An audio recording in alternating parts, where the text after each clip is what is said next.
All right. Thank you all so much for joining us today.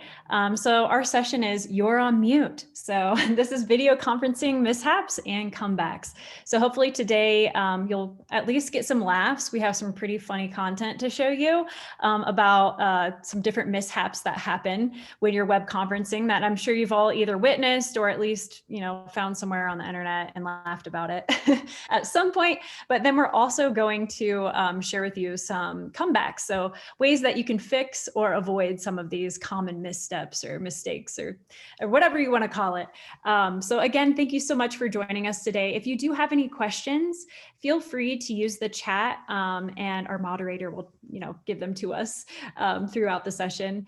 And then we'll also have a Q&A at the very end. So if you do have any questions, you can hang on to those and then ask us at the end as well. And we'll also provide you with our email addresses. So if you want to follow up with us, that's cool too. So again, I'm Amy Arnold. I am a senior instructional consultant with the University of Colorado. I work in the system office. And I'm Nicole Dayney. I'm a training coordinator and I also work for the University of Colorado. So to just go over the agenda for this session, pretty straightforward. We're just going to be going over the 9 most common video conferencing mishaps, 9 comebacks to those mishaps, and then some resources. And again, we'll have time for a Q&A at the end. Just a fun. All right. So the irony is not lost on us. We're literally doing a meeting about meetings. So hopefully you'll get some great information from us today that you can use moving forward with all of your web conferencing that you do and that we've been doing now for about 1.5 years due to the pandemic and even before that, obviously, but more so now. So thank you all again so much for joining us today, but let's go ahead and jump right in. All right, so the first one, not testing equipment ahead of time. I'm guilty of this, as I'm sure most of us are as well. So not testing equipment ahead of time can be a very common mishap. I'll be surprised if I don't, forget to unmute myself during this session. It just happens, right? So we're gonna go ahead and show you an example of what can happen when you don't test equipment ahead of time. This is a really popular one that I love. So let's go ahead and show this. Oh man, an ad. So that happens too if you don't pay for the YouTube premium. But let's get going here. Hopefully this will skip through here. All right, this is the famous lawyer cat incident. I believe you have a filter turned on in the video settings. You might want to can you hear me, Judge? I can hear you. I think it's a filter. It is, and I don't know how to remove it. I've got my assistant here. She's trying to, but I'm prepared to go forward with it. I'm here live. I'm not a cat. I can see that. I think if you click the up arrow next to the Hey, NBC News viewers, thanks for checking out our YouTube channel. Subscribe by clicking on that button down here and click on any of the videos over here to watch. So that's the famous lawyer cat. I'm sure you've all seen it. And I remember after watching that, I was like, I have to incorporate that video into a presentation at some point in my life. It is so funny. But that's what can happen. That's a really common mishap. A lot of people, they get really interested in things like Snap Camera, which is where that cat comes from. So you might start testing out some equipment or some software that works with Zoom, and you might find yourself in a lawyer cat situation. But let's talk about what a comeback might look like. Okay, so the comeback for the lawyer cat, right, for not testing your equipment, again, it's pretty obvious, but hop in the meeting early and test your microphone and camera. So it doesn't matter what, if you're using Zoom, if you're using WebEx, if you're using, Google Meet, any of those things, almost every single one of those allow you to test things ahead of time. So just taking a couple extra minutes in your calendar to just hop in there early, test everything out. That's one way you can avoid that. And then also ensure your camera view is appropriate. So those are the comebacks for that. but let's continue on to our next mishap. So our second mishap is overusing video conferencing. Most of us are at home right now and are on video meetings back to back, and it's very easy to get that, Zoom fatigue, as they call it, or, video conferencing fatigue. So as far as, I survived another meeting that should have been an email, give us a thumbs up here if you felt that way. We've all kind of been there. And the comeback to this is, getting on a video conference can take a lot of time. I'm sure we've all had people who say, oh, can you just hop on a video call really quick?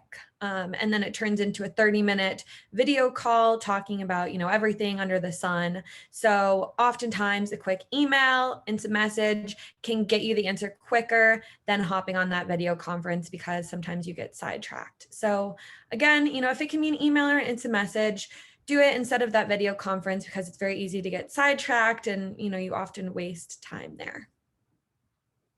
So moving on here. All right, not engaging the audience. This is a very common mishap. So let's talk about what this might look like. All right, so I used a GIF for this one. This is Chandler from Friends. I'm sure most of you are familiar with who this is. But he's saying, I just realized I could sleep with my eyes open. So some comebacks for making your meeting more engaging and making sure people don't fall asleep with their eyes open like Chandler does. So ask the audience for feedback and ideas. Really make your audience become part of the community and involve them as much as you can. Inject fun and humor, which hopefully we're doing that today by showing you some funny GIFs and videos and memes and things. And then making it interactive. So you can do things like polls, chat, annotating. So with Zoom, for example, we're in this right now. And even though you might not have Zoom, Zoom does have polling built in, it has chat built in.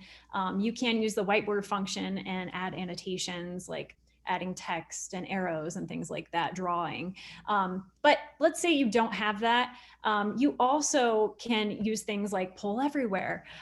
So that's a place you could, download or start using Poll Everywhere to use polls in your meetings. You don't necessarily have to have it built into your platform, but there are so many free tools out there now that let you do that same kind of engagement.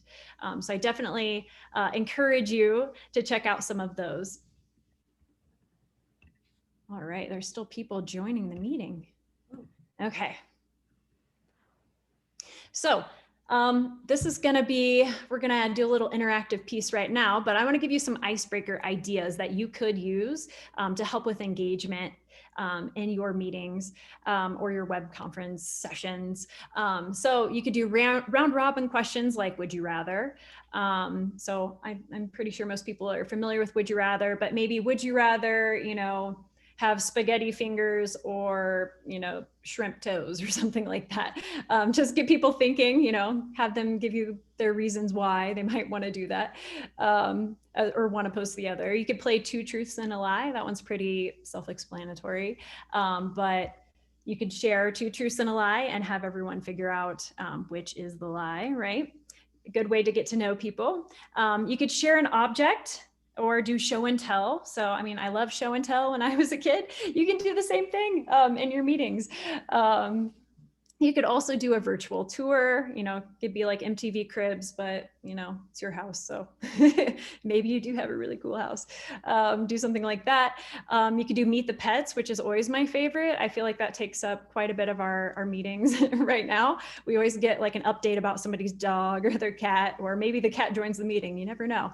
And then finally, a scavenger hunt. This one we're actually going to do right now. So you all get to be a part of this. So I'm gonna actually stop right here, and I want you all, if you want to participate, to go find something in your house that starts with the letter S. And whoever brings back the coolest item, Nicole and I are gonna vote, you will get a Starbucks gift card emailed to you. So this is gonna up the ante. So you better find something really cool. So I'll give you a couple minutes. Let's see, it's 1:10 right now, or maybe it's 12:10 wherever you are. Maybe you're on the Pacific time zone. But it's 1:10. I'll give you to 1:12 to find something that starts with the letter S. Ready, go.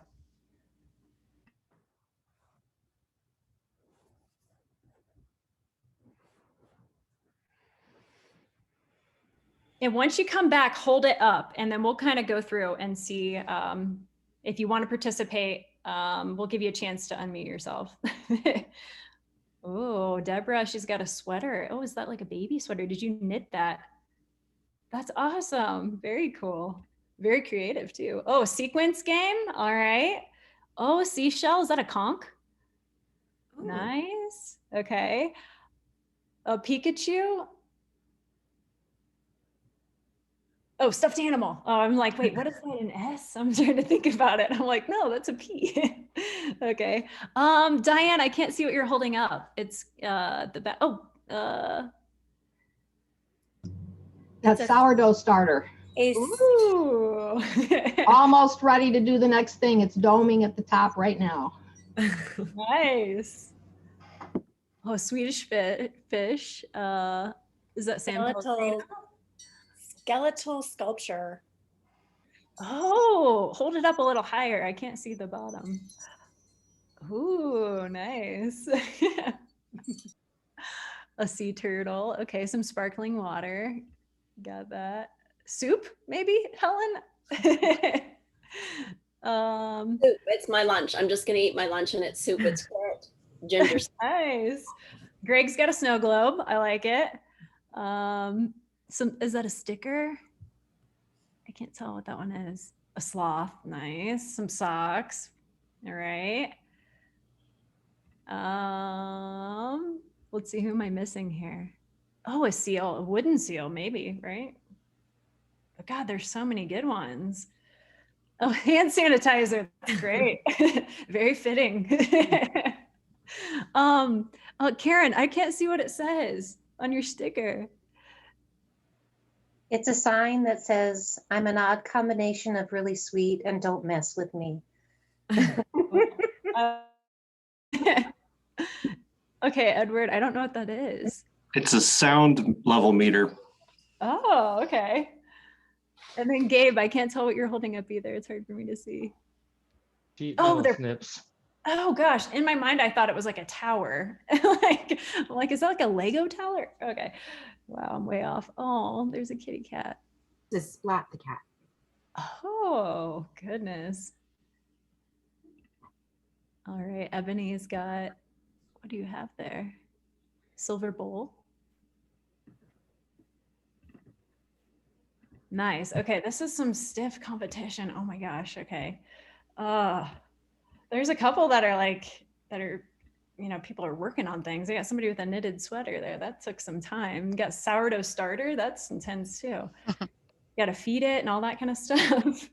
I don't know. God, this is hard. Oh, shoot. All right, Nicole, what do you think? Oh my gosh, there's so many really good ones. I kind of like the sourdough starter. I think it's just funny. I love to cook, so. All right, sourdough. Oh, there's a sock hand now. Oh, there's a sloth. Okay. All right. We'll go with sourdough starter. I thought that one was pretty cool too. I'm like, wow, you gotta work on that one. There's a lot of honorable mentions too. You guys did great. So sourdough starter, will you please message the room moderator? God, I can't talk. It's e-learning mod. If you can send a private message to her and give her your email address, so that way we can email you afterward. That would be glad to. Thank you. Yeah, thanks. All right. But you guys didn't know there was going to be a contest in here. All right. So let's keep going. Good job, everybody. Thank you for participating. Those are really great ones. Thanks, everyone. So moving on here, the next one is not being prepared. We all hate going into a meeting and you're just talking in circles about, the weather, what's going on in your personal life. And if you've had a lot of meetings that day, that it can be a little frustrating. So I'm sure we've all had a meeting like this. for a few minutes, you're waiting for the host to start the meeting. Everyone's playing with their virtual backgrounds. I know that happens in our meetings sometimes. Someone's trying to talk and then they've muted themselves. Someone's trying to put on headphones. Everyone's like, oh, I got a new cat. It's, showing their cat and dogs, and then, 10-minute meeting, and then bye. So the comeback to that is, always make a meeting agenda. It gives attendees an outline to follow along with. Conversations will stay more on topic, and it ultimately saves everyone more time and keeps the meeting on track. And I would recommend giving the agenda to the attendees in advance so they can review it and then come with questions and just be better prepared for the meeting. All right, this next one, insufficient security measures. Okay, so this happens all the time. So sometimes people will take a Zoom link or WebEx link or whatever it might be and share it publicly on Twitter or somewhere else. And then before you know it, there are some unwanted people in your meeting sessions. This does happen. It has happened to us before. It actually happened to us ELCC last year. One of the hosts tweeted out the link to their session, and so we had some Zoom bombing incidents, but it actually made for a really good learning experience for all of us about what not to do in the future.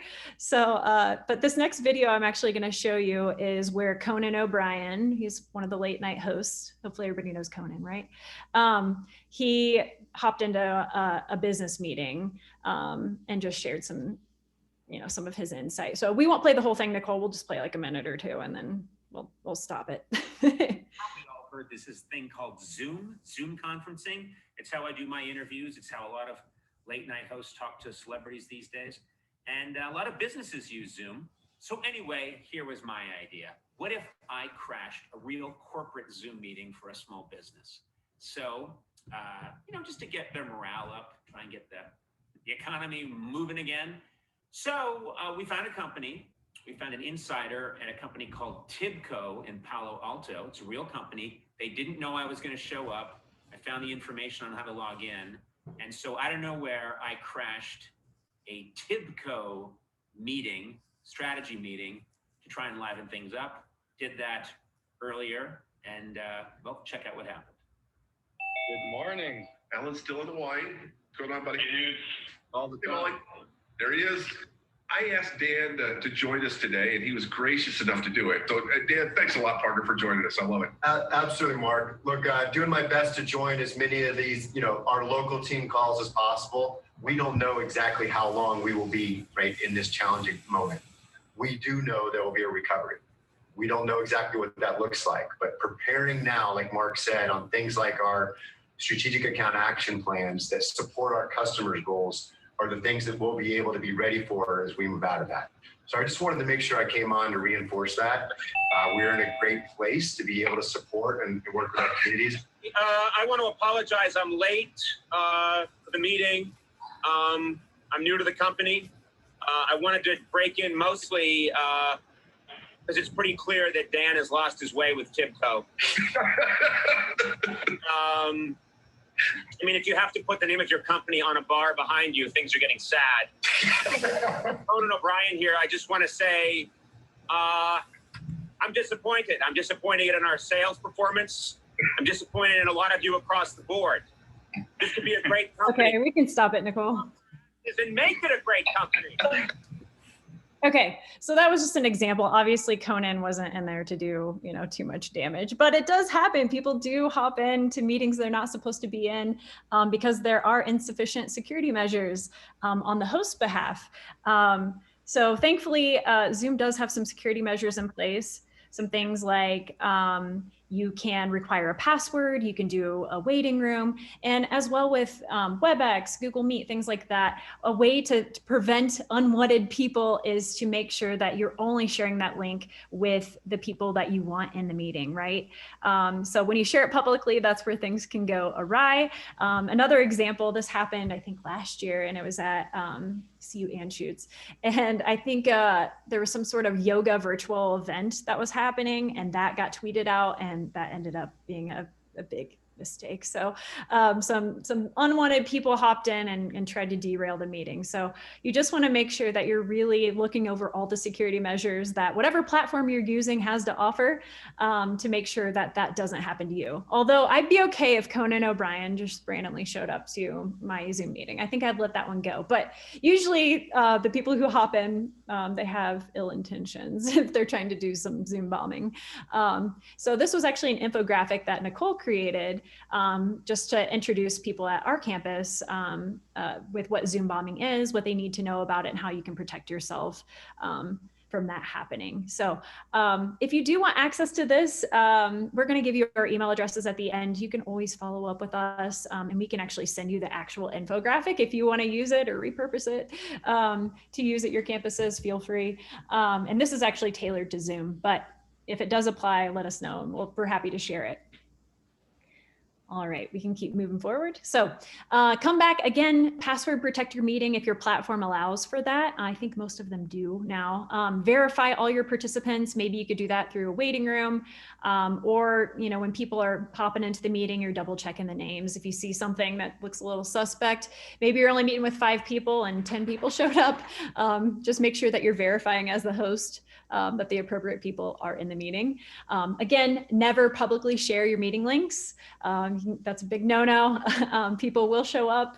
I don't even know how, people must spend a lot of time in their day trying to find these public links to do this, but it does happen. So, and then report suspicious activity. So if you see anything suspicious, make sure you report that to your platform, whether it's WebEx, Cisco, any of those things.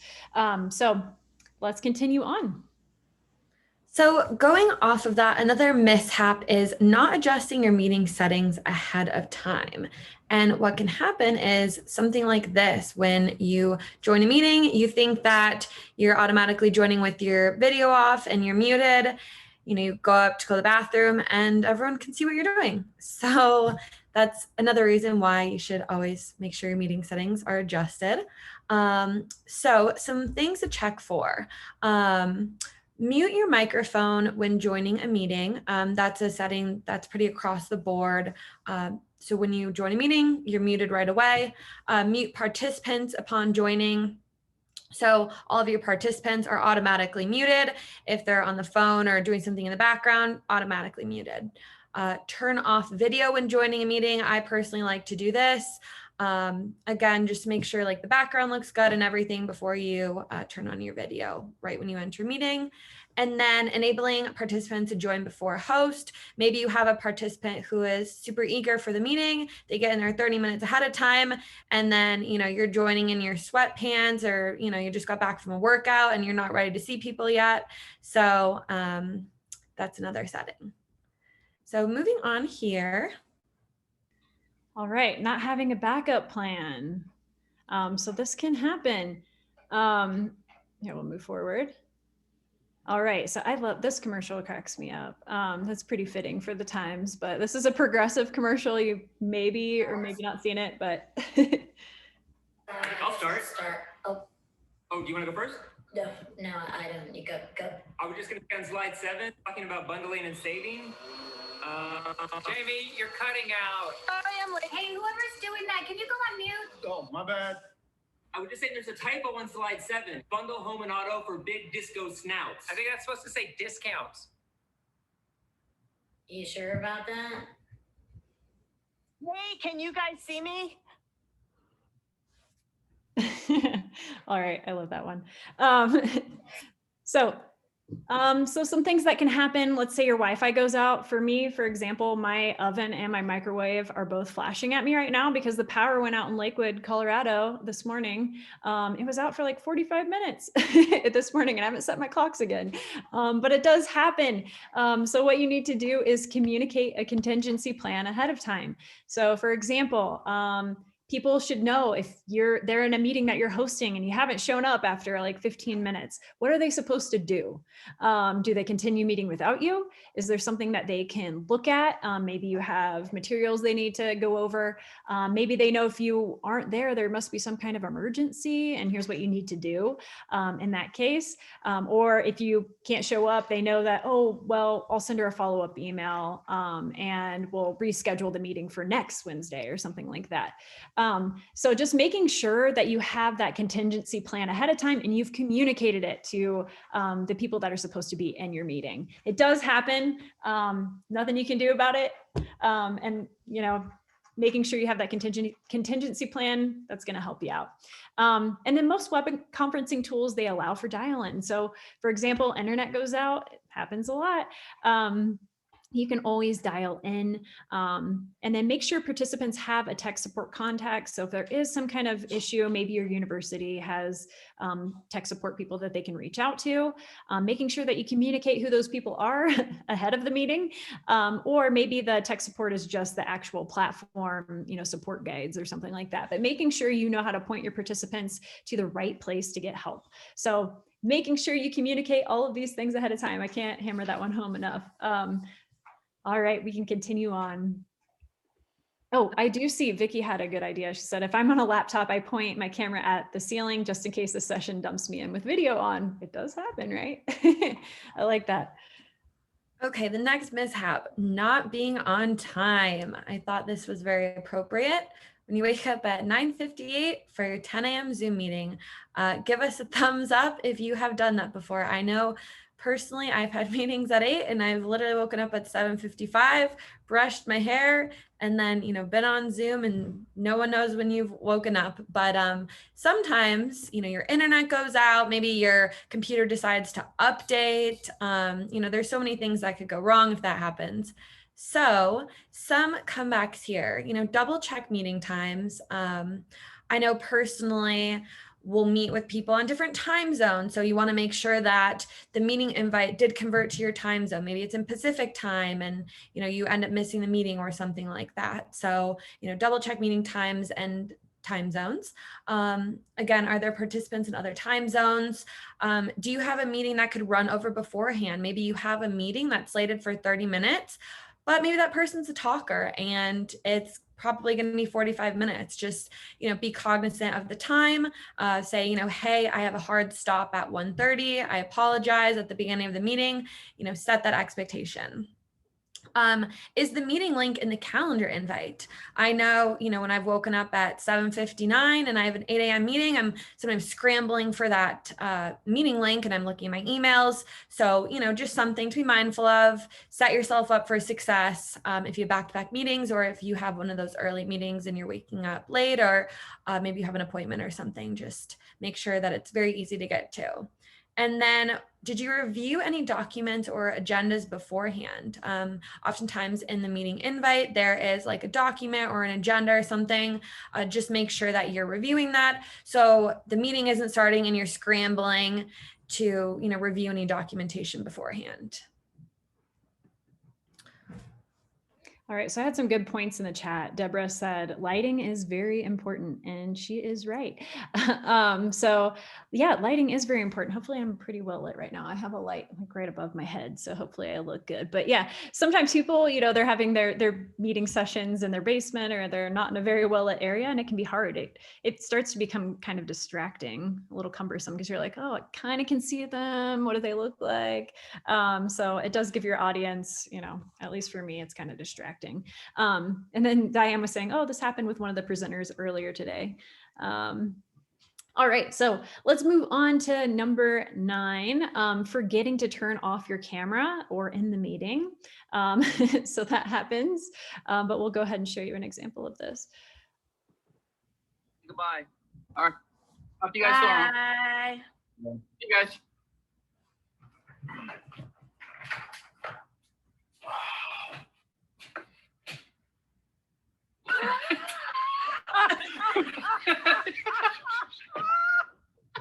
Tony! Can you hear us? Tony! Oh no! Don't, Jen, call him. Oh my gosh! Hold on, I'm gonna text a couple pictures of that. Oh. Okay, we can stop it, Nicole. So that is another example. Hopefully, if anything, if you take anything away from the session today, hopefully you got some laughs out of it, right? And some of these things might stick with you and you're like, oh gosh, I don't want to be the person in my underwear on a Zoom meeting. So if anything, you got some good laughs today. But the comeback to this would be, you could get a webcam cover. I know people are always handing these out. Well, they used to be pre-COVID at conferences and things like that. But you can also buy them really inexpensive on Amazon. I think you can get one for like $1 on Amazon, but that does help. I love the webcam covers. I think it's really helpful because I forget, I'm like, oh yeah. And if I'm not the host, I might think the host is just going to go ahead and end the meeting. And then I get up and, thankfully I'm never in my underwear in a session. But I might, go get some food, start eating. Then I'm like, oh yeah, okay. So the person didn't end the meeting. Cool. So it does happen. Oh, somebody said sticky notes work too. Yep. So make yourself a Post-it note or a sticky note. It could be just to remind yourself to leave the meeting or turn off your camera. But it also could be to cover your camera, your webcam. Somebody said duct tape also. Oh, I love this. Vicky said, I had a student Zoom class from bed. He moved his laptop. He wasn't social distancing. Oh gosh, no. I don't even want to know. That's pretty funny though. And then also just dress professionally, right? I mean, I know they probably can't see the bottom half of you, but at least be clothed, maybe not in your underwear. I'm guilty. I have worn the pajama pants, sweatpants and stuff. But just make sure that you are decent in general. But I like to dress professionally for any of my meetings anyway. So just keep that in mind when you do your next Zoom session or web conferencing session, dress professionally. All right. Also gets you in the mindset to be professional. So what video conferencing mishaps have you experienced? And I really kind of want Vicky to elaborate on her session that she had when a student was in bed.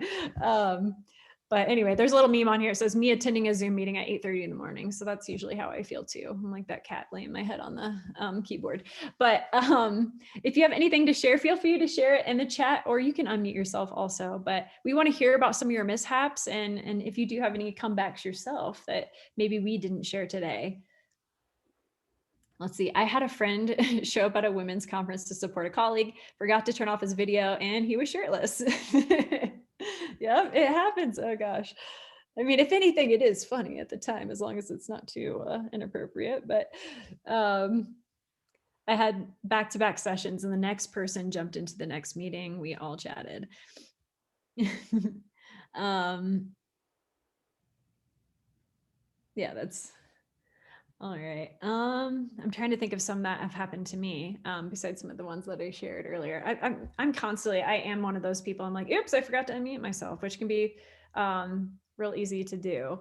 But I like to use the keyboard shortcuts. Like at least with Zoom, there are shortcuts. Like you can use the space bar to unmute yourself. So I think that one's a lot easier to remember, at least for me, kind of train my brain that when I want to unmute myself, I can just hit the space bar. So I like using the shortcuts too, helps with that. But unmuting yourself, that one happens all the time. And I don't know if there is like a real great solution for that, besides maybe the keyboard shortcuts. But let's see. Well, there's some other ones here in the chat. So I have one. Oh, go ahead. I'm not able to chat, so I apologize, but go for it. I've given a presentation and I have smaller dogs. And so all of a sudden behind me, the door just started opening and everybody's eyes got really big because they couldn't see anything except the door opening. And so it was just it was funny to me because I knew it was the dogs coming in, but people were concerned that someone was in my home. Oh yeah. Oh, that's funny. Like, oh, there's either a ghost or something, or somebody broke in. Let me look at some of these in the chat. Let's see. On a video chat with an adult student, her husband walked into the room and used the bathroom in the background. That's pretty funny. I've had to suggest to students that horizontal zooming isn't a great look morning class. Yeah, that's pretty funny. Just lay down, do class. Yeah. My husband couldn't figure out why no one could see his video. It was because he forgot to take off the camera cover. Yep. Happens a lot. I had a student not recognize she was on camera during a class and she had a huge glass of red wine. I mean, I don't know, day drinking. Do you have any recommendations for faculty when students are, make some of these errors?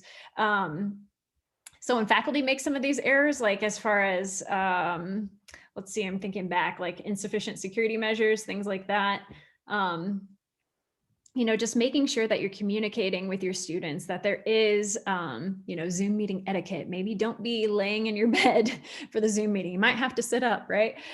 So maybe making those expectations very, very clear to your students. Like, I expect for you to be dressed. It might seem obvious, but just listening to or reading some of these things in the chat, maybe it's not so obvious that just because you're at home doesn't mean that you should, you know, not be wearing pants in your Zoom meeting and things like that. So maybe make a list of expectations for your student and make sure you communicate it early, you communicate it often, you share it with them obviously ahead of time, and just set that expectation yourself. So if you dress professionally for your meetings, for all your class sessions and things like that, students will notice like, oh, look, my teacher is not in, or my professor's not in her pajamas, like maybe I shouldn't be. And just always, you know, making sure that you make those expectations super clear. Let's see. Oh, I got another one here. Nothing too crazy. One that I find kind of funny and annoying at the same time is when someone is not muted and they are typing super loud. Yep. That one is annoying. I've had naked children run through the background Zoom classes. Those, you know, my kids have probably done it. So things happen sometimes that you can't help, but my son blared an inappropriate song in the background on purpose. Ooh, oh man. Kara, I hope he got grounded or something. I don't know. I had a student apply flawless makeup. That's funny. Don't eat, chew on camera, or have an open mic. Yeah, I agree. Once I was having a one-on-one meeting with a student and they were talking about things of a personal nature. Another student hopped into the waiting room. I meant to send the wait room student a message saying, give me a few minutes, but instead of hitting the message wait room button, I hit the admit button. And so they jumped right into the personal conversation I was having with the other student. Come back, double check what the buttons say. Oh, that's a good one. Yeah, goodness. Yeah, that's hard because you're like kind of nervous. You're like, oh, oops, I don't want to just tell them something and accidentally hit the wrong thing. So it does happen to everybody, but that's a good example. All right, so if you have any questions for us, feel free to go ahead and ask us. I think we did get the person who won the scavenger hunt. I think we got the email, hopefully. Or if anything, you get ours here in just a second. Nicole, can you go ahead and move forward on the slides? So thank you all so much for joining us today. We're going to give you some time back in your day because that's another good thing to do. If you don't have anything left to say, don't hold people hostage, let them go. So you don't need to fill that entire time if you don't have, you know, the content or anything like that. Give them some time back in their day. Helps with Zoom fatigue, right? But if you do have any questions, you can always find us. I'm amy.arnold@cu.edu. And it's nicole.dayney@cu.edu. So if you do have any questions for us, you want a copy of the infographic, you want a copy of this presentation for any reason, feel free to reach out to us and we will email it to you. Or if you have any questions or think of something later, please send it to us. And I hope you all had fun in here today. That was our goal. We wanted people to have fun in this session and also learn a little bit. So have a wonderful day, everyone. Thank you so much. Hope to see you at another ELCC session. I just wanted to remind